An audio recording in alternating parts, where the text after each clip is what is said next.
ഈശോമിശിഹായ്ക്കും സ്തുതിയായിരിക്കട്ടെ. മതബോധനം ക്ലാസ് 12 പാഠം 1 എൻ്റെ ഈശോ. ഒന്നാമത്തെ ക്വസ്റ്റ്യൻ, മനുഷ്യവംശത്തിൻ്റെ കേന്ദ്രബിന്ദു ഈശോ. രണ്ടാമത്തെ ക്വസ്റ്റ്യൻ, ഈശോയുമായുള്ള നമ്മുടെ വ്യക്തിപരമായ ബന്ധം വളരുന്നത് എങ്ങനെ? ഉത്തരം, ഈശോയുടെ അനന്യത തിരിച്ചറിയുമ്പോൾ. മൂന്നാമത്തെ ക്വസ്റ്റ്യൻ, അനന്യത എന്നാൽ എന്ത്? ഉത്തരം, മറ്റെങ്ങും ഇല്ലാത്തത്, മറ്റൊന്നിനോടും സാധർമ്യമില്ലാത്തത്, അതിൽ തന്നെ പൂർണ്ണതയുള്ളത്. നാലാമത്തെ ക്വസ്റ്റ്യൻ, ഈശോയുടെ അനന്യത 4 തലങ്ങളിൽ തിരിച്ചറിയാം. ഉത്തരം, ഒന്നാമത്തെ ഈശോയുടെ മനുഷ്യാവതാരം, രണ്ടാമത്തെ ഈശോയുടെ പ്രബോധനങ്ങൾ, മൂന്നാമത്തെ ഈശോയുടെ മാത്രം സവിശേഷതകൾ, നാലാമത്തെ ഈശോ ലോകത്ത് ചെലുത്തിയ സ്വാധീനം. അഞ്ചാമത്തെ ക്വസ്റ്റ്യൻ, എന്താണ് ഈശോയുടെ അനന്യത നമുക്ക് വെളിവാക്കുന്നത്? ഉത്തരം, ചരിത്ര പുരുഷനായ ഈശോയുടെ ജീവിതത്തിലെ ഓരോ സംഭവവും. ആറാമത്തെ ക്വസ്റ്റ്യൻ, ഭൂമിയിലെ തൻ്റെ ജീവിതത്തിൻ്റെ ഏറിയ ഭാഗവും ഈശോ ചെലവഴിച്ചത് എവിടെ? ഉത്തരം, മനുഷ്യരുടെ ജീവിതാവസ്ഥകളിൽ പങ്കുചേർന്നു കൊണ്ടിരുന്നു. ഏഴാമത്തെ ക്വസ്റ്റ്യൻ, ഈശോയുടെ രഹസ്യജീവിത കാലത്തെക്കുറിച്ച് നമുക്ക് വെളിപ്പെടുത്തപ്പെട്ടിരിക്കുന്നത് എന്ത്?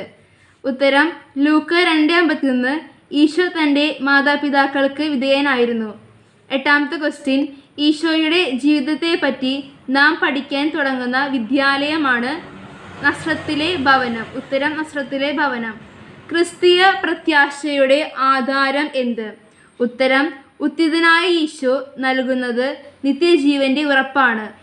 പത്താമത്തെ ക്വസ്റ്റ്യൻ, എന്തിനാണ് ഈശോ സ്വർഗ്ഗാരോഹണം ചെയ്തത്?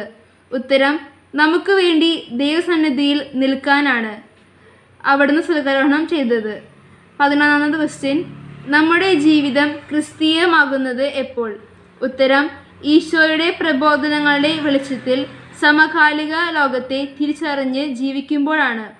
12ാമത്തെ ക്വസ്റ്റ്യൻ, പൂർണ്ണ മനുഷ്യനും പൂർണ്ണ ദൈവവും ആരാണ്? ഉത്തരം, ഈശോ. 13ാമത്തെ ക്വസ്റ്റ്യൻ, പിതാവിൻ്റെ കരുണയുടെ മുഖം. ഉത്തരം, ഈശോ. 14ാമത്തെ ക്വസ്റ്റ്യൻ, ഈശോയുടെ ദൈവത്വം ഏറ്റവും ശ്രേഷ്ഠമായ രീതിയിൽ വെളിപ്പെടുത്തിയത് ആര്, എങ്ങനെ? ഉത്തരം, മാർ തോമസ് ലീഹ തൻ്റെ എൻ്റെ കർത്താവേ എൻ്റെ ദൈവമേ എന്ന വിശ്വാസ പ്രഖ്യാപനത്തിലൂടെ. 15ാമത്തെ ക്വസ്റ്റ്യൻ, മറ്റെല്ലാവരിലും നിന്ന് അവിടുത്തെ വ്യത്യസ്തനാക്കുന്നത് എന്ത്? ഈശോ മിശിഹ ദൈവമാണെന്ന് സത്യം. 16ാമത്തെ ക്വസ്റ്റ്യൻ, ഈശോയുടെ ദൈവപുത്രത്വം പ്രഖ്യാപിക്കുന്ന ശിഷ്യൻ പത്രോസ് ലീഹ. 16ാമത്തെ ക്വസ്റ്റ്യൻ, അവിടുത്തെ വിശ്വസിക്കുകയും ആശ്രയിക്കുകയും ചെയ്യുന്നവർക്ക് ഈശോ എന്ത് നൽകുന്നു? നവജീവൻ്റെ സമൃദ്ധിയാണ് നൽകുന്നത്. 17ാമത്തെ ക്വസ്റ്റ്യൻ, ഈശോ ഡാഷിലൂടെ ഇന്നും ലോകത്ത് ജീവിക്കുന്നു. സഭയിലൂടെ. 18ാമത്തെ ക്വസ്റ്റ്യൻ, ആധുനിക മാനവിക മൂല്യങ്ങളുടെ അടിത്തറ എന്താണ്? ഈശോയുടെ ജീവിതവും സുവിശേഷവുമാണ്.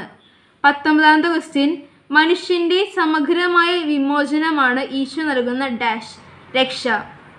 20ാമത്തെ ക്വസ്റ്റ്യൻ, മറ്റൊരാളുടെ ആവശ്യം മനസ്സിലാക്കി അയാളെ സഹായിക്കാനുള്ള തീരുമാനമാണ് ഡാഷ് അനുകമ്പ. അത് നടപ്പിലാക്കുന്നതാണ് കാരുണ്യ പ്രവൃത്തി.